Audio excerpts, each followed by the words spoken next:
Our initial thoughts. So my initial thoughts on Indigenous sport was I didn't realize that that Native and Indian were not acceptable terms to be used. Being called it often, I thought it was okay, or being asked if I thought it was okay to say someone was Native or ask if they're Native.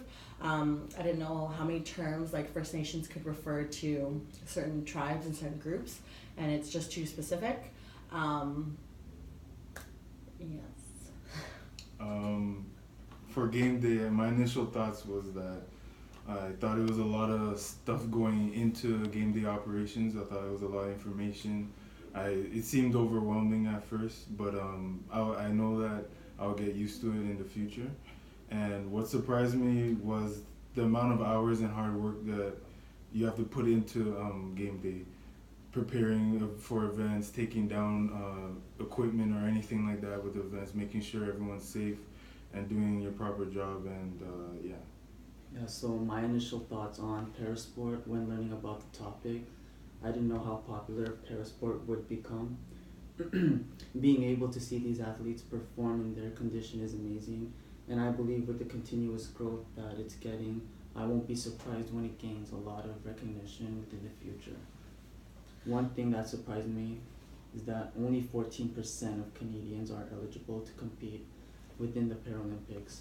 I was expecting the participation rate to be extremely higher, especially here in Canada. Cool thoughts.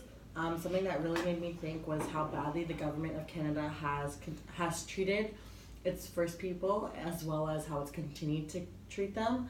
The Indigenous people of Canada play a huge important role for Canada and its future growth, and they deserve to be just as successful as the rest of us, and they deserve for their reserves to prosper away from its struggles.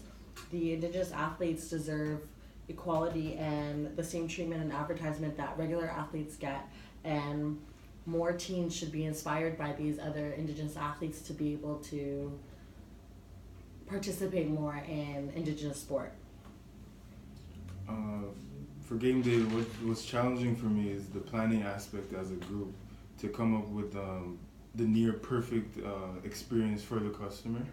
I would like to know more about game day operations in general. Learning on what it takes to be great will be key for me to be successful, and for others as a group to be successful. So one thing I would like to learn more about within the topic of parasport, is how the athletes are qualified and eligible with the current condition that they're in and being able to compete within the Paralympics. If there's one thing that I found confusing was the lack of individuals not being able to compete because of economic factors. As mentioned, the Paralympics are vastly growing and they should be able to provide for these athletes wanting to be able to participate in the Paralympic Games. Future forward. So why do our topics matter? The Masters Indigenous Games are actually being held in Toronto this July. This provides Indigenous adults aged 20 and up to be the opportunity to compete against their peers in a variety of contemporary and traditional sporting activities. This will give Canada's First People a bigger platform to showcase their traditions. Toronto will cultivate and come together to be able to get the chance to learn about, celebrate, and promote the cultures of Indigenous people.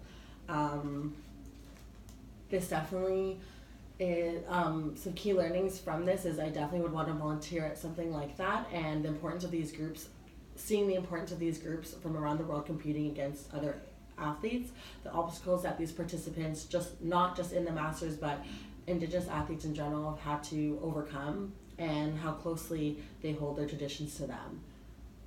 Definitely questions that I have more for this topic would be, why aren't they showcased more, and why don't they get the proper opportunities that they deserve? For the future for game day operations, I see it growing as large as it is right now. I feel like a lot of people will get into game day operations, including myself. I like to start off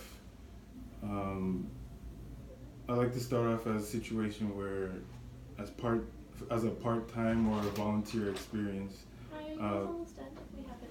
Yeah. Okay, thank you. As as a key experience for volunteering, job application for anything like that for anyone, it would be a key experience, and I would like to learn more about it. My initial thought for the future coming up would be for the starting time and the closing time up to late after the event is over. Preparing for the next day will be a challenge, but I'm looking forward to it. So I believe parasport will be relevant with me in the upcoming future. With the Paralympics continuing to grow with popularity throughout the years, it is definitely the type of field that I would like to get involved, and it's definitely something that I would deeply consider. One of the key learnings that I've learned from this topic is issues that go on with Paralympic sports, such as challenges, barriers. For example, continents such as North America have a higher chance of participating in the Paralympics rather than other continents like Africa or some parts of Asia. Parasport is on the rise, and I believe that there will be more increase in awareness and coverage with Paralympics growing in popularity. So that concludes our journal assignment